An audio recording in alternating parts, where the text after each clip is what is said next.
So this is forward. This is my story about how I spent my life savings, well, my student life savings, traveling around the world looking for the holy grail in political science. Organizations that authority was given to those with the best ideas, that the most innovative people were vaulted to positions of power in any given project and then faded as quickly as their ideas became obsolete. For 5,000 years, political theories told us we need either strong-handed leadership or some type of voting mechanism.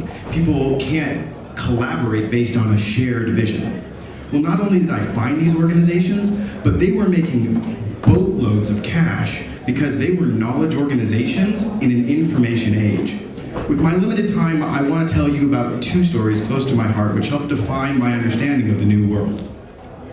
A boarding school where all lessons were voluntary in Europe, and a business where employees could set their own salaries based in South America. I'm going to tell you how I think these organizations work and why I think they're the future of the world. The first place on my tour was when I was doing like the typical yuppie backpacking tour through Europe, and I heard about a school where kids controlled everything.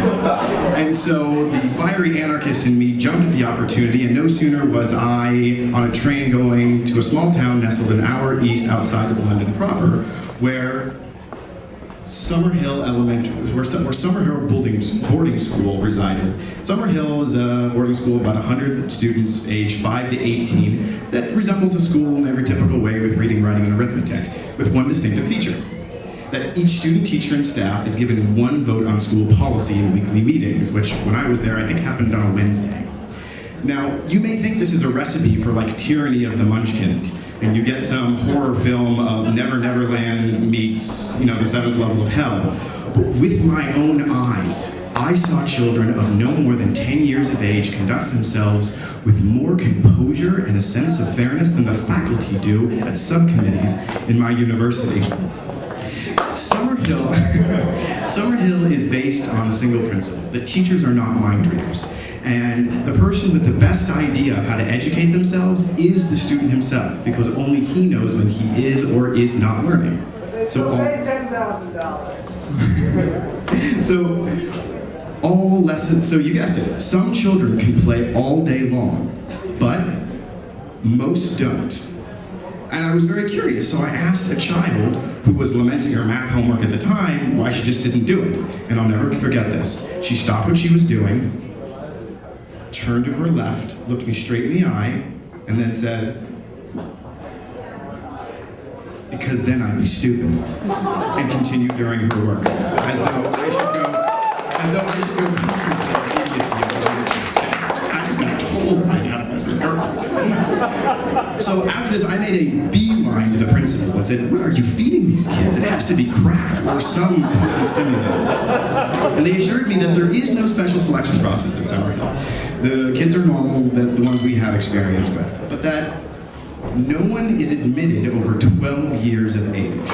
That is, adolescence seems to be the event horizon from which the scars of public education cannot be undone. And this made intuitive sense to me, and it made sense as a psychologist. Intuitively, children are the most creative creatures on the planet, and we accept as some natural part of maturing that this creativity or curiosity dies.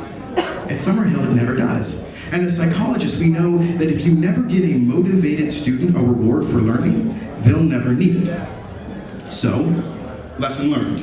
In idea organizations, happiness is greater than reward and punishment. And my slides are a little messed up, but the idea is there. If you track the graduates of Summerhill, they all go on to do stuff they like.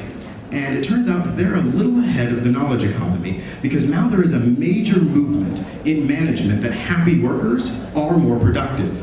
So much so that Fortune puts out 100 best companies to work for list every year. Here's 2 quotes from a company that consistently tops the list. "I miss everyone when I go on vacation.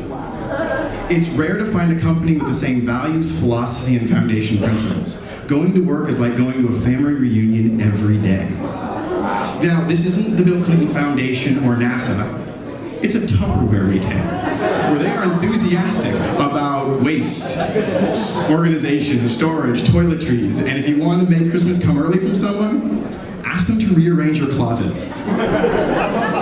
The Container Store, like Summerhill, tapped into a primitive human desire, in this case, to feel companionship with those we work with. And that's why whenever I need something organized, I go to them because they have the best ideas. So by now, I was living in the small beach town of Santa Cruz, California, going to a university where I didn't have to go to class and I could spend some time in the library researching, when I stumbled upon an organization that literally changed my view of human nature. And I'm not the only person to say that. An extraordinary business in Sao Paulo, Brazil. So as soon as I could, I got a job chauffeuring people around, cleaning toilets and gutters. I even tried to change my Spanish accent into a Portuguese one, and in the process just sounded like a confused Australian.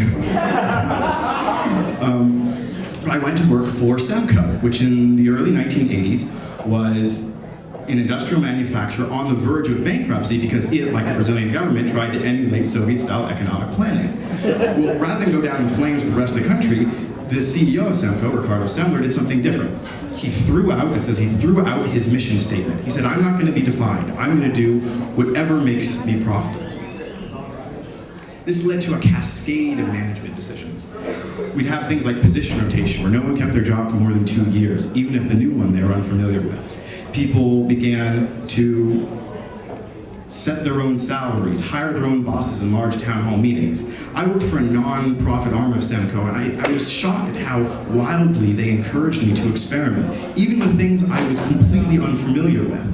And this is how I learned to innovate from Semco. Because in the information age, really, we're just blind in a sea of information. We're just whacking away in the dark until we hit candy, or in Semco's case, a barrel of cash. And at Semco, every single employee is a piñata worker, which is why today they make everything from IT support to mobile handling. Their business growth is huge, and I can stack their accolades from the business community to the ceiling. So, lesson learned. That the collective IQ was more innovative than experts, and that flexibility is probably better than planning.